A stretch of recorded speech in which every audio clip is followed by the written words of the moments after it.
Makita kadagiti maudi a live video ni Mayor Attorney Joel Roma tinaragsak apan nakitanggay na kadagiti supporters da kadwa na ti grupo bayat iti campaign rally da iti covered court iti barangay Ilorosur, Rizal, Cagayan iti Kalman.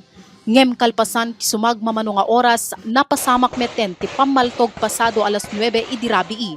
Iti investigasyon ti pulisya napaltugan ti mayor ken nairaman dagiti dua supporters a nabigbig nga isu da Melanie Talay ken Merson Abigabel. Insigida an itaray da iti Tuaw District Hospital ngem na ideklara a dead on arrival ni Mayor Roma. Idinto nga iti agdama naka-confine dagiti dua pay a biktima iti maysa nga ospital.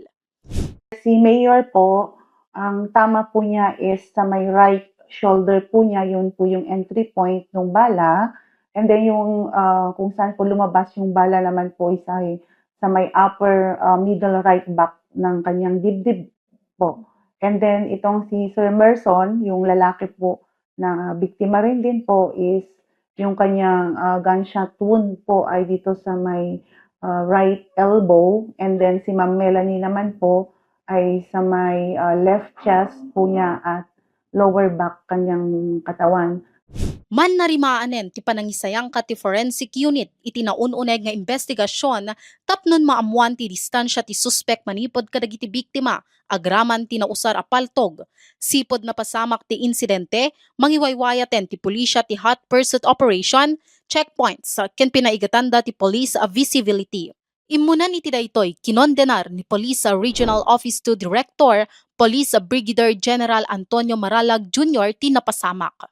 Sa ngalan po ng ating Regional Director na si Police Brigadier Antonio Maralag Jr. po, kami po ay nakikiramay sa asawa at sa anak po ni Sir Joel Roma at syempre sa mga kababayan po natin ng Rizal, Cagayan. Sa ating mga kababayan po na nawa po ay makipagtulungan po tayo, lalo na po yung mga may kinalaman po or nakita po nila yung pagpaslang nga po o yung sa shooting incident ay nawa po ay magbigay po ng impormasyon. Padpadasen paylaeng ti news team amaalaan ti reaksyon ti pamilya ti mayor. Kabayatan na iti maysa nga statement. Inpadanon ni Cagayan Governor Manuel Mamba iti panakipagladingit na iti pamilya ti mayor.